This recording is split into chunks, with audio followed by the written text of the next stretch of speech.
Hey there, I want to talk to you for a little bit about forming character in our families. Now, the family space, marriage, parenting, those are one of the best spaces for character formation.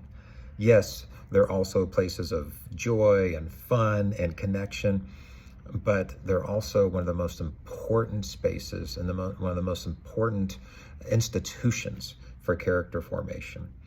And as parents, it's one of the highest callings that we have is forming character in our children. And so I want to share with you just a little bit, some tips on how to do that well. And this is based on my research in character formation. And the first is having a clear framework. And so if you don't have a clear framework, you don't have a clear understanding of who you're supposed to be.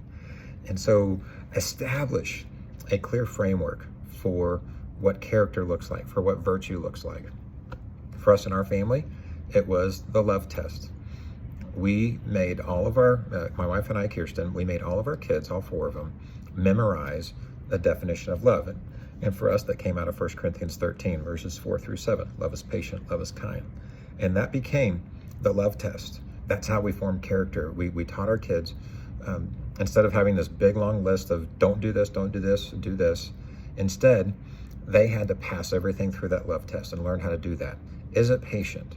No, then don't do it. Is it kind? No, then don't do it. So having that clear framework is one of the most important things. Second, though, is modeling.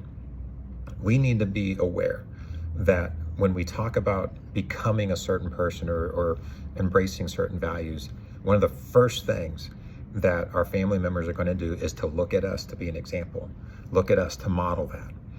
And so modeling is the thing that stems from that clear framework. And then the third and fourth factors are important as well. The third is giving specific opportunities to go grow in a particular character trait or a virtue. And so, in other words, hey, as you go play basketball or as you go to work today, let's focus on really strengthening and developing a certain trait. And then the fourth thing, though, then is feeding back that loop of how did that go? How did I grow? What did I learn from that? That feedback loop of reflection is really important and essential. Do we ever sit down with our families anymore and talk about deep things? Or is it all just, hey, how was your day? Or does everybody have their screens out and texting each other? Find ways to be intentional about talking about deep things. And it starts with having that clear framework. So if you choose to something like us, where love is your framework, then find ways to talk through love. Use it when we're trying to make a decision together.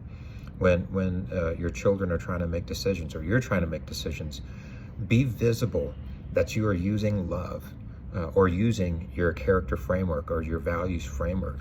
Be visible that you are using that to make decisions, to guide your life, to be the boss.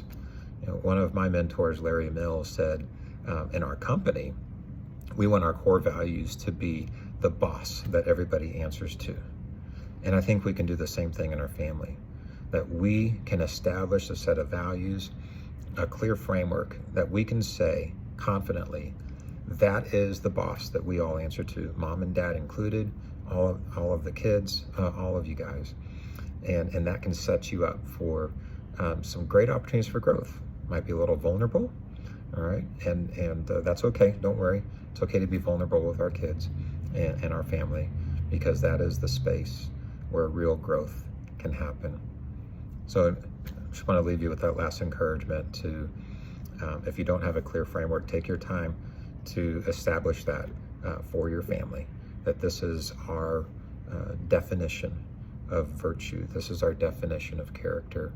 And then let that become a guide for your behaviors, for your mindsets, for your relationships.